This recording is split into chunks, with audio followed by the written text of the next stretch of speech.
welcome everyone to another edition of the GSMC College Football Podcast, brought to you by the GSMC Sports Network. I'm your host, as always, Tommy Brzee. It is Thursday, June 20th, and we have a great show for you today.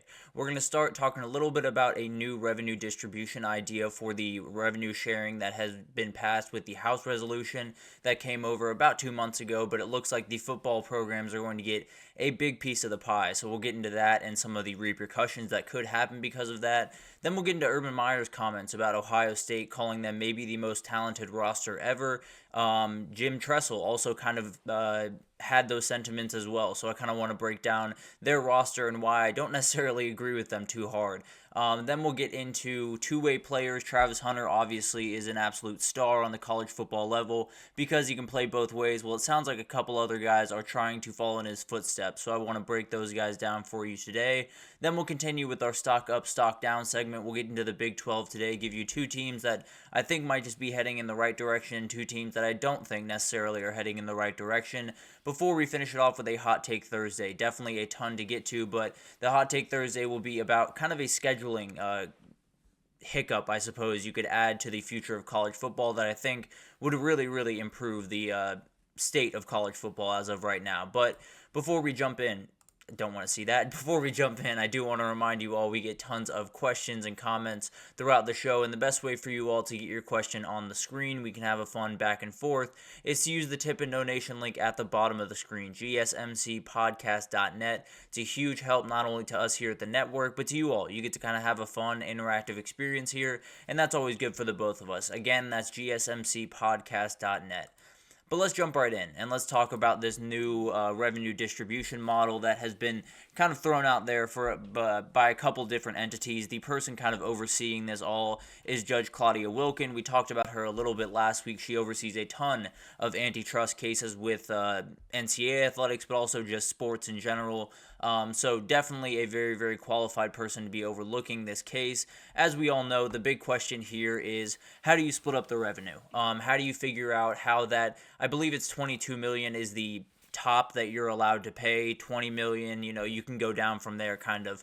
But they're trying to figure out how to kind of disperse this among the athletic department, make sure that everyone gets at least a little bit of piece of the pie, but it's a very hard thing to figure out, frankly. One of the big-time ideas that was thrown out there, which frankly is a little bit interesting, is a little bit probably not ideal, I think, for a lot of people, but might just be where we're at as of right now, is 75% of the money would be heading towards football. There would be 5%, There would be 5% heading to women's basketball and all of the other sports, with 15% heading to men's basketball. So about 90% of this money would go to men's sports, those two men's sports to be more specific. And it's one of those things that you love to not be the case, right? It sounds like college football will likely get roughly 15 to 16 million. You'll have men's basketball get about 3 to 4, 3.5 maybe. Women's basketball around 1, and then everyone else, you'll have to split up that 1 million. So it's really fascinating because it's going to be a lot of money heading towards football and a lot of money heading towards men's basketball, which was likely the way that a lot of this was going to go.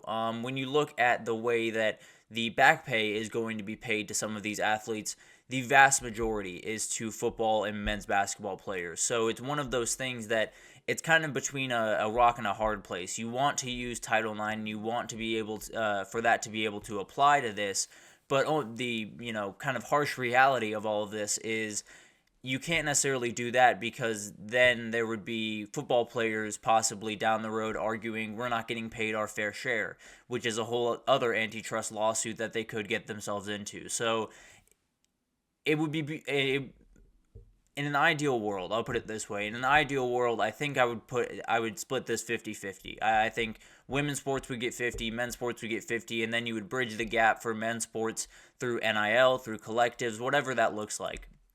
But the reality is, it might just not be something that's just not possible. It might just be something that if they do it, you're opening yourself up to even more lawsuits and even more money going out the door and possibly even more financial troubles down the road. So it's one of those things that Title IX could apply, but it might not be in the best case scenario for everyone if it does. So it's a very interesting kind of thing to look at. And I think one of the big things here is obviously collectives will still be a thing. There will still be that, competitive advantage over other schools because you want to be able to spend a little bit more money where you need to and do some of the things that some other schools aren't willing to do, aren't able to do, whatever that looks like. So I believe collectives are still going to be a big time part of this conversation when it comes to NIL and even revenue sharing and all of that type of stuff, player payment. So that's not necessarily going away. I think it'll be really interesting to see how this kind of rolls out over the next little bit, because there will be some people that are upset about this because of Title IX, and I fully understand that. I mean, Title IX has been a very incredible thing for college sports and just college overall. It's been a really remarkable thing, not only for women but for men in college sports. But at the end of the day, if you can't do it without opening yourself up to even more problems in the future, I kind of understand where they're coming from. And the thing that I kind of want to zero in on here is there are a lot of athletic departments that are going to struggle to do this. Now, obviously, you can go below that $22 or $20 million moniker, so you can kind of spend as you see fit, but you're probably going to use that 75% to the football program, 15 to men's basketball, 5 to women's basketball, and then 5 split up among all the other sports like volleyball. So it'll be really interesting to kind of see what the numbers are for the different schools, but the reality is, whatever that number is across pretty much any school, it will definitely cause some problems for, competitive balance and things of that nature. But the reality is, for a lot of these athletic departments, there's something that they can put up. Now, it's not necessarily the same for everyone, and not everyone is going to be able to do the $22 million and have everyone make a ton of money and all of that type of thing. But all this is a little bit more money going in the way of college athletes, which is never a problem to me, frankly. I'll be totally honest. I don't necessarily love a lot of the different kind of mechanisms that are going on right now, but if all of this is above board and they're, making a little bit money for the work that they put in, I don't necessarily have an issue with that. Now, I think the issue does come in when you might have some people in the room that don't necessarily care too much about some of the smaller sports. They care more about turning a profit. They care more about, making as much money as they can off this athletic department. And that's one of the big reasons I'm worried about private equity is there's some people in the room that might just not fully understand what college sports is about and not fully understand that part of it is taking a loss to have all of these sports intact. And part of it is, saying we're not going to make money off volleyball, and that's just the way it is. But we have 25 or 20 athletes on that team that deserve a chance to play their sport at college. And that's what college sports is. So it'll be really interesting to kind of see how this unfolds, because at face value, no matter how you split this money, it doesn't necessarily hurt anyone, or at least from the athlete's perspective. It doesn't necessarily hurt them by any means. It just pushes money in their direction.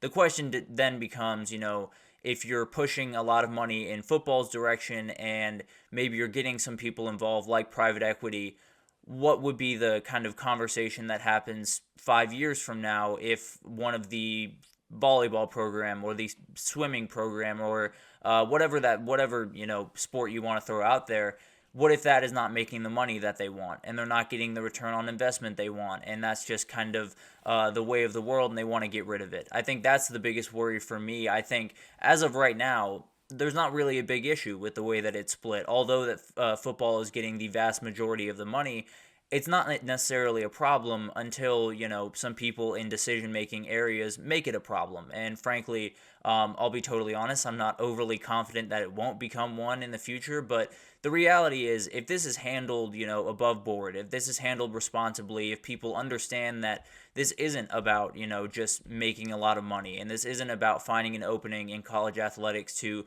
go make a quick buck. This is about, putting all of these college athletes in the best position to live out one of their dreams and do something that, you're going to take a loss on and you're probably not going to make too much money on, but you are going to do something good. And that's kind of the world of college athletics. You got to sometimes, take a little bit of a monetary loss to do what's right by these student athletes. And there's definitely a worry for me that this isn't going to work out the way that I want it to. It isn't going to work out where the people in that room have that,